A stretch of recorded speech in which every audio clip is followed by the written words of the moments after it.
Here it is Sunday, 2 o'clock.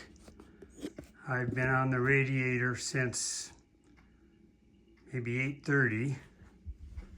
In and out, in and out, in and out. I thought I had it, and then I realized that the hose, top hose, would hit the fan. As it is, I'm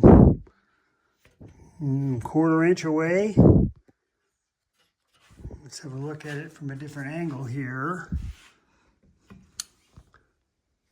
But it's close, but I got it. So, and then I had to readjust the shroud here.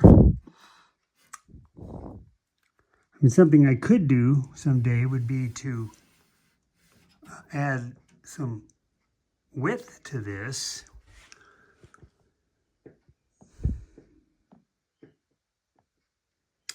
Thinking, I think it's too much work. I think I'll leave it the way it is. I don't know if it's doing anything or not, but so that's in. Had to make new holes in my brackets. Bunch of holes in the brackets. They're not perfect, but they work. Everything's bolted down. Now, trick is getting the hoses in. So this was the old one here, and this is the new one. So it'll have to get modified. Actually, I mean, this one feels pretty good.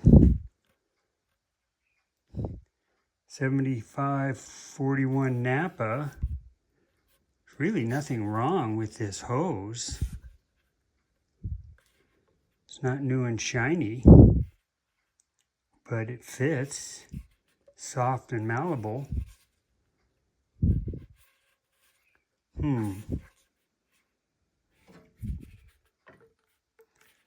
Not as soft as this one. I guess I'll go with the new one. And then, of course, this guy has to go in here.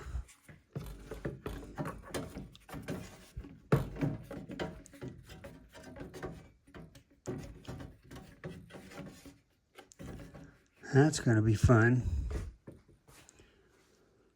So, get the hoses in. I can put the horns on. I can bolt on the overflow tank. I can get an overflow hose in. I did get the other lens on. There was a crack right here.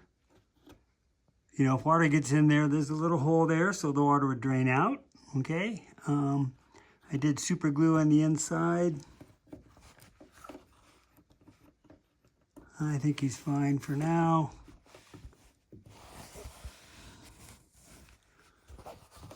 Gasket's a little weird there. I might take it off and fix that. Always something. Okay, back to it. Hoses are in. I had to relocate the bracket here for the alternator. I had it up here. So I got lucky that it would mount down below. So that's in. Got the new hose on. Got the clamp on here and here. This is the lower hose, so it's in. Got the overflow hose on, couple clamps. I won't fill this with antifreeze until I get the heater in. Otherwise I'm going to have antifreeze all over my new carpet. That wouldn't be good. So I think I'll move on to the battery.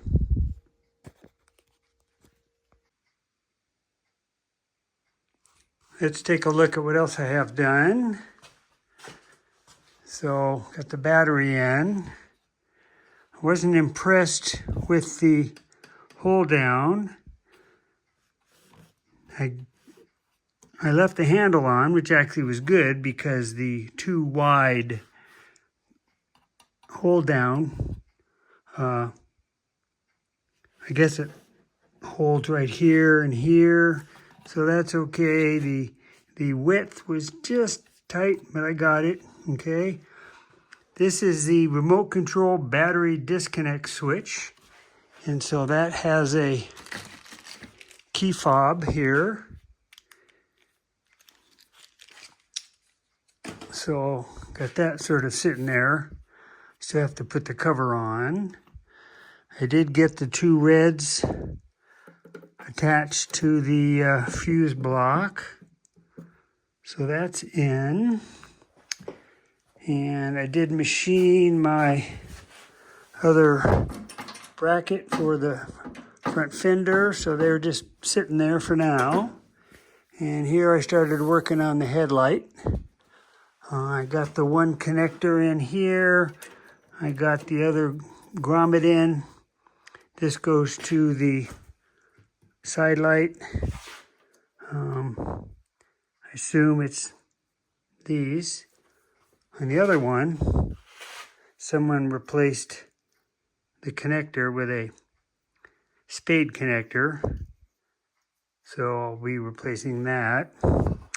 And I can't put this one in yet because the grommet right in here, that the wire goes through the housing. I had to goop that. So maybe I'll get that done tomorrow. Okay, so back on the headlight. One thing I'm really good at is hiding stuff. So I went to install the adjuster,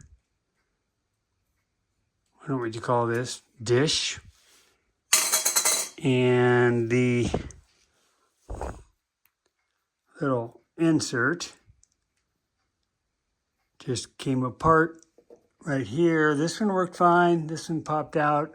I have a whole bag of them, but I can't find them. I'm sure they'll show up there somewhere. But darn, I wish I was more organized. And we got our first chip in the car right here, right there. I don't want to place any blame, but I think I know how it happened. And it wasn't me. Oh well, and no touch-up paint.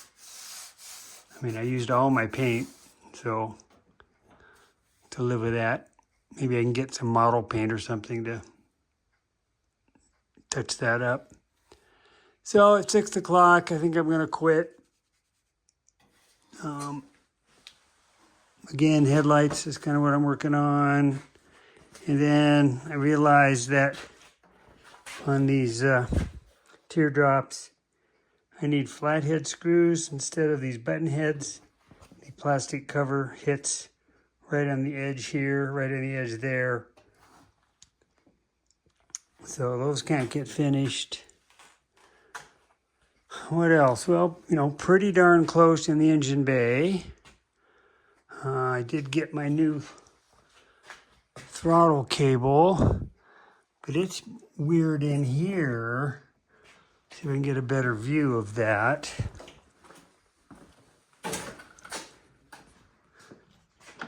So the one coming in from the right here is from the pedal, and that goes to this T-lever, which is spring-loaded. And then this is the one from the carburetors, but they're lining up with each other. One needs to go up here. So if you do that, it's bent, and if you take this one up, it's bent. So that's a little weird. That's a little weird. See what I mean here? They're lining up, which shouldn't be the case.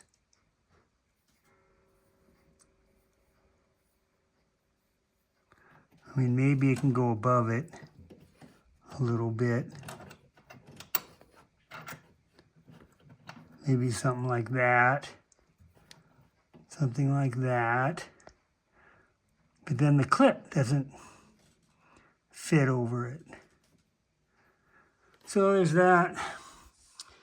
And then I took this mechanism here off the Nissan carbs I have, the Hitachis, I guess, not Datsuns. So this bracket needs to get adjusted a bit. And then we'll need some other sort of, this came off of the British carbs. So I'm going to need some other sort of attachment for the throttle cable. I guess it goes through here.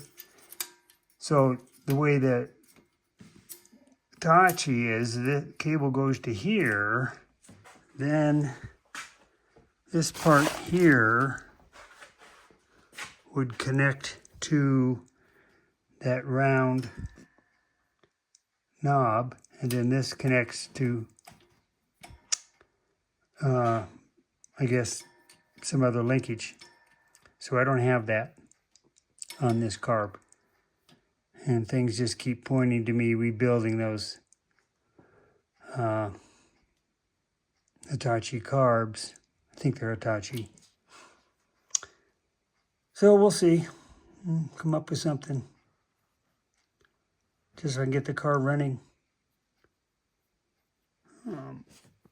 Let's put that right here. So it won't be long, and I can start working on all the electrical connections. Because this is the one here that has to get rebuilt. Pretty ugly. I need to trace out all these wires. And they go into this connector here. This would have gone to the starter.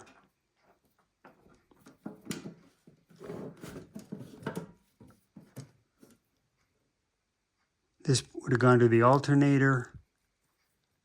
So that needs to get redone and routed all the way over to there. Remember, the alternator used to live down on this side. So I've got some work to do there. This might be a ground, I'm not sure. So, anyway, oops. I still have these two screws to put in on the dash. You can see how the dash has changed and moved. So I need to delicately grind that out here. I'll put some protection here, something in here so I don't ever hit this. If you're running a pneumatic air grinder, these things can catch and pop. I might be able to just get a file in there. I think I'll give that a try first. That should work. Okay. That's it.